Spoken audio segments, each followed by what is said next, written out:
Assalamualaikum warahmatullahi wabarakatuh.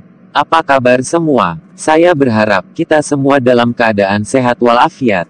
Pada pembelajaran kali ini, kita akan membahas tentang iman kepada qada dan qadar. Baiklah, sebelum kita lebih jauh saya sampaikan tujuan pembelajaran kita. Diharapkan setelah pembelajaran ini, siswa dapat: pertama, bersikap optimis, berikhtiar, dan bertawakal sebagai implementasi dari beriman kepada qada dan qadar Allah. Kedua, menganalisis dan mengevaluasi makna iman kepada qada dan qadar. Ketiga, menyajikan kaitan antara beriman kepada qada dan qadar Allah dengan sikap optimis, berikhtiar, dan bertawakal. Secara garis besar, pada bab ini kita akan membahas dua materi pokok, yaitu makna iman pada qada dan qadar, kemudian perilaku dan hikmah iman pada qada dan qadar. Baiklah, kita bahas satu persatu. Qada secara bahasa, hukum, ketetapan, kehendak, pemberitahuan, dan penciptaan. Qada secara istilah, dialah ketetapan Allah tentang segala sesuatu yang berkenaan dengan makhluk, dengan menciptakan, meniadakan, dan merubah keadaan mereka, sebelum menciptakannya sejak zaman azali, sesuai dengan iradahnya yang maha sempurna. Sedangkan, qadar secara bahasa, akhir atau batas sesuatu, qadar, ukuran, dan kepastian. Qadar secara istilah, apa yang Allah takdirkan sejak zaman azali, terdahulu, yang berkaitan dengan apa yang akan terjadi pada semua makhluknya.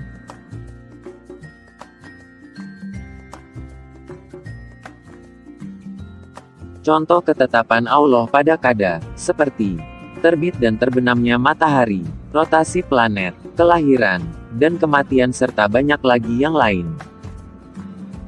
Sedangkan contoh ketetapan Allah dalam qadar yaitu, orang dapat menjadi pintar karena belajar, orang dapat menjadi juara karena berusaha, atau orang yang disenangi temannya karena ramah dan jujur.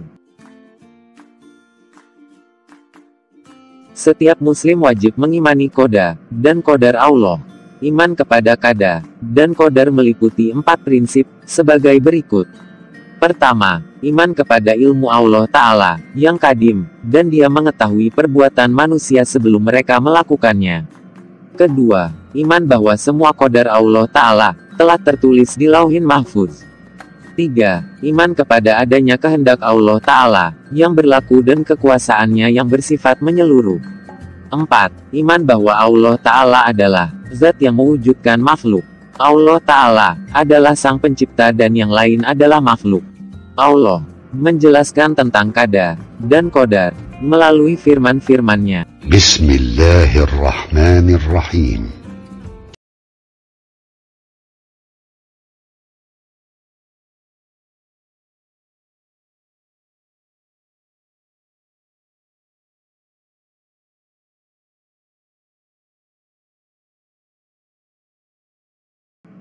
Yang artinya, kepunyaannya lah kerajaan langit dan bumi, dan Dia tidak mempunyai anak, dan tidak ada sekutu baginya dalam kekuasaannya, dan Dia telah menciptakan segala sesuatu, dan Dia menetapkan ukuran-ukurannya dengan serapi-rapinya. Dengan demikian dapat dikatakan bahwa semua yang ada di dunia ini telah ditetapkan ukurannya oleh Allah Ta'ala.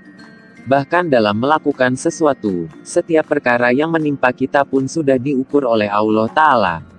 Dalam hadits Nabi bersabda, yang artinya, jika sesuatu menimpamu, maka janganlah engkau katakan, jika seandainya aku melakukan begini dan begitu, niscaya akan begini dan begitu. Tetapi ucapkanlah, sudah menjadi ketetapan Allah lah apa yang terjadi, dan aku ridha terhadapnya. Melalui hubungan antara usaha manusia dengan qada dan qadar Allah, para ulama berpendapat bahwa qadar itu ada 2 macam, yaitu Takdir muallak adalah takdir yang erat kaitannya dengan usaha ikhtiar manusia. Artinya, usaha atau ikhtiar manusia mempunyai pengaruh terhadap takdir, sehingga usaha manusia mendatangkan hasil seperti yang dicita-citakan oleh manusia. Takdir mubram adalah takdir yang terjadi pada diri manusia dan tidak dapat diusahakan atau tidak dapat ditawar-tawar lagi oleh manusia. Misalnya, ada orang yang dilahirkan dengan mata sipit, atau dilahirkan dengan kulit hitam sedangkan ibu dan bapak kulit putih, dan sebagainya.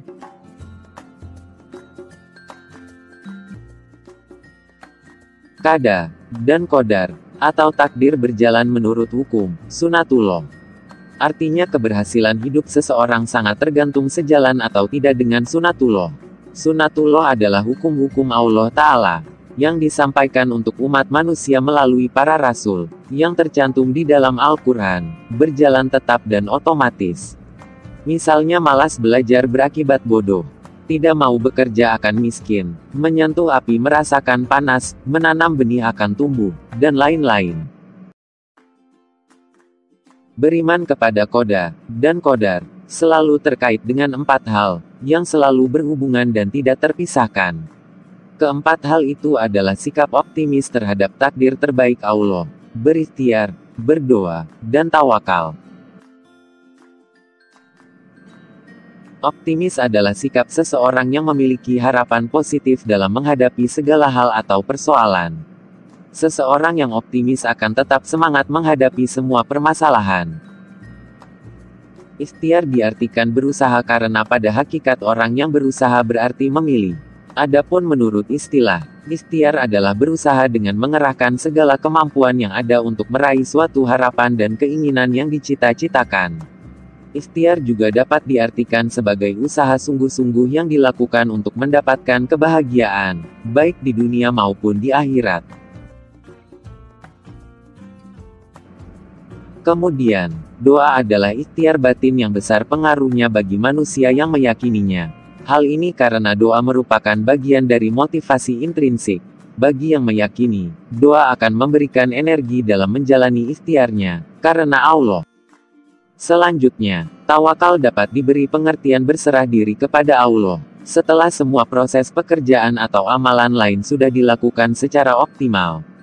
Tawakal harus dilakukan ada usaha dan kerja keras dengan menyerahkan segala kemampuan yang dimiliki. Akan tetapi, ketika seseorang belum berusaha secara optimal untuk mencapai suatu angan atau cita-citanya, kemudian ia pasrah atau berserah diri, maka orang tersebut belum dapat dikatakan tawakal.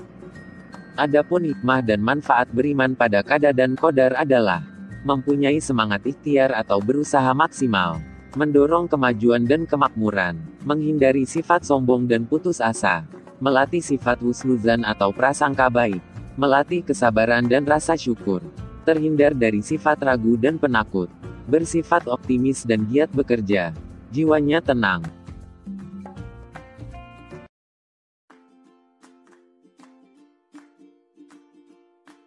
Selanjutnya, apa saja perilaku yang mencerminkan iman pada qada dan qadar? Selalu bersikap qanaah, menerima dan bersyukur terhadap apa yang telah diberikan Allah. Selalu memuliakan dirinya sendiri dan membebaskan diri dari sikap penghambaan kepada makhluk, atau mengharap pemberian orang lain. Memiliki cita-cita yang tinggi, yaitu memiliki kemauan yang tinggi dan menjauhkan diri dari kemalasan, berpangku tangan, dan pasrah kepada keadaannya. Bertekad dan bersungguh-sungguh dalam segala hal, senantiasa memanfaatkan peluang yang datang kepadanya, dan sangat menginginkan segala kebaikan, baik untuk di akhirat ataupun di dunia. Bersikap adil, baik pada saat senang maupun sedih. Artinya kenikmatan yang diperoleh tidak membuatnya sombong, musibah yang menimpa tidak membuatnya berputus asa. Terhindar dari penyakit dengki kepada manusia atas karunia yang Allah berikan kepada mereka, selamat dari penentangan terhadap hukum-hukum Allah, yang bersifat syar'i dan ketentuan-ketentuannya yang bersifat sunatullah, serta menyerahkan segala urusannya hanya kepada Allah semata. Demikianlah pembahasan kita pada pertemuan kali ini. Semoga bermanfaat. Sampai jumpa pada materi pembelajaran selanjutnya. Terima kasih. Assalamualaikum warahmatullahi wabarakatuh.